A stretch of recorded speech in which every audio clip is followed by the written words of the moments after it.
اداروں کا ذکر کیا، جن اداروں کا کام ہے کہ یہ ڈسٹرکٹ لیول سے موومنٹ شروع ہوتی ہے جب لوگ موبلائز ہوتے ہیں نا، روڈز کو بلاک کرنا، جی ٹی روڈ روکنی ہے، میٹرو موٹر وے بلاک کرنی ہے، کسی ہاسپٹل پہ پولیس تھانے کے اوپر ہوتا ہے، تو وہاں پر کن کا کام تھا کہ ان کو چیک کر کے روکا جاتا کہ یہ کام آگے نہ بڑھتا؟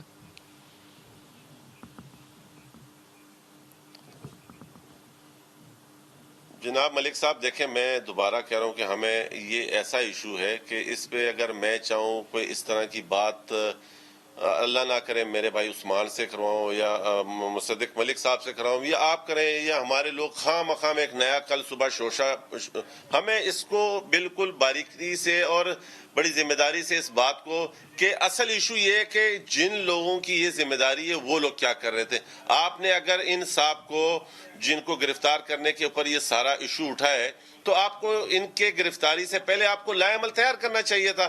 آپ نے کس سوچ کے تحت اس کو گرفتار کر کے کیوں یہ پیٹرول پہ آگ کی تیلی ڈالی؟ وجہ کیا تھی؟ اتنے سینسیبل ہم نہیں ہے کیا؟ ہمارے ادارے بغیر کسی سوچ کے، بغیر کسی تیاری کے اتنا بڑا کام کر جائیں اور پھر بکتے 22 کروڑ عوام، پھر ہم اور آپ لوگ عام آدمی بکتے.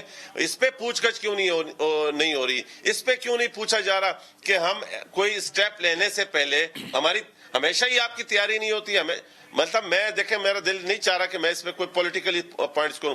بات یہ کہ اس کا تعین ہونا چاہیے یہ کیوں ہوا اور آگے ہمارے ساتھ کیا ہوگا. یہ جو ہوا ہے مجھے اس پہ افسوس، اور اس کے بعد آگے کیونکہ ہمارے پاس یہ پہلا واقعہ، ہم ہمیشہ ہمارا ملک کئی دن لوگوں کے جتوں کے ہاتھوں میں چلا جاتا ہے اور پھر ہم سب بے بس اور لاچار ہو کے بیٹھے ہوتے ہیں. آپ پوچھیں ان لوگوں سے جن کے بچے روڈوں میں پھنسے ہوئے تھے اور وہ گھر بیٹھے ہوئے تھے اور وہ پریشان تھے کہ اب جاؤں تو کہاں جاؤں. کوئی بڑی سے بڑی سیاسی جماعت بھی پورے ملک کو اس طریقے سے ٹیک اوور نہیں کر سکتی.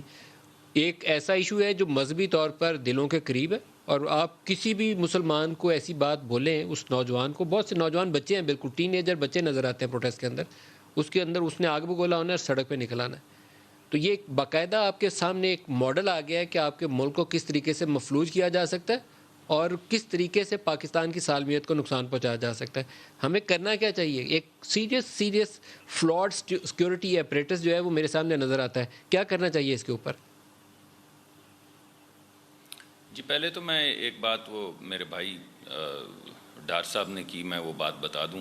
میں نے آپ کو جتنی بھی ایگزامپلز دی ہیں ان ایگزامپلز کے باوجود اگر پی ٹی آئی کو بین کیا جاتا یا پی ٹی آئی کے خلاف کوئی بین کرنے کی مہم چلائی جاتی تو میں اس کے خلاف اپنی پارٹی کے اندر بھی احتجاج کرتا. میں سمجھتا ہوں کوئی وجہ نہیں تھی، اگرچہ وائلنس ہو رہا تھا پورے ملک میں، اگرچہ آپ اگر ایک دم سارے شہر پیرالائز ہوئے ہیں تو عمران خان صاحب نے بھی ایک دن کر کے پورا ایک شہر جو ہے اس کو پیرالائز کیا تھا اور بند کیا تھا، اور بالکل اسی طرح کیا تھا. لیکن اس کے باوجود میں سمجھتا ہوں کہ یہ حق اس وقت کی حکومت یعنی ہماری حکومت کو نہیں تھا کہ وہ پی ٹی آئی کو بین کر دے.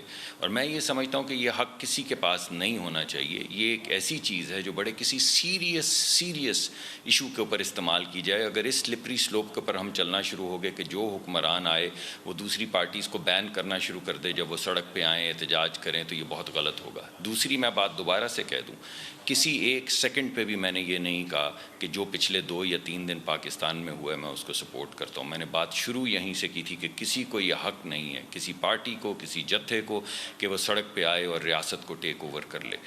تیسری بات جو آپ نے سوال پوچھا یہ بڑا اہم ہے.